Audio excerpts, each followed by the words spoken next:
You ready? 4 lines. Full MTV. 4 lines. Are you forgot to know better?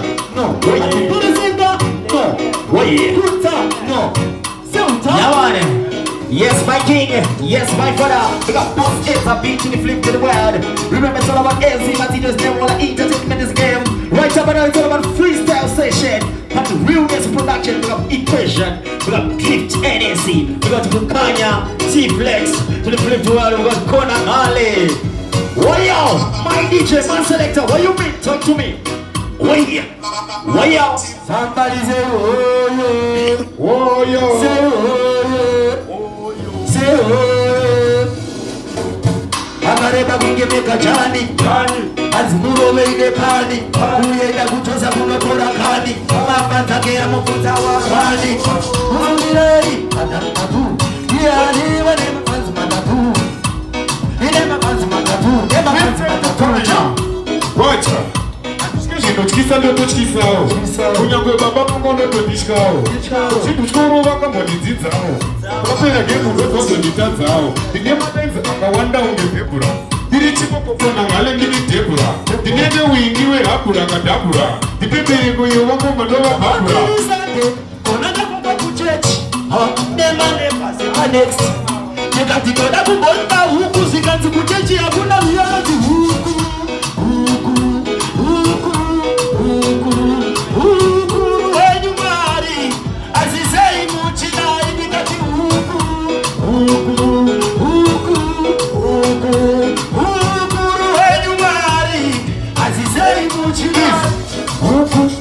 Kana tiri kwedu kontutu.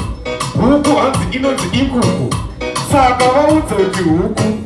Ukuru wenyu marika huombe. Kona malendu kushishandira mkombe. Saka sando zenyu ilinika MC. Mamimori kati kuge MC. Munu charifa nike MC. Andisi chimo kukona andisi P. Kukanya. Mune TV. Abule panze. Nakasa umbari bachama mbeze daga. Ninezi vidi za triku za koma msaka.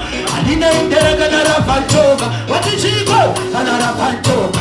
Iko isa 50 kendo panda maroka. Rimeka kuketoka tuka kasara maroja. Ukuwe kupima nema nope mafoja. Kaka yeto pinda Chiva riuna. Chiva. Dasori pinda nichipaparika. Zifta gaira chiti nichapaparika. Andipo wawa ninonaka ungepapurika. Tetu ye mambo makona ngale ninotika tika. Ege diripo nichiti penda bato. Funza MC Matito. Kona ngale ekwete kizito. Katare susu taka impazato. Waki.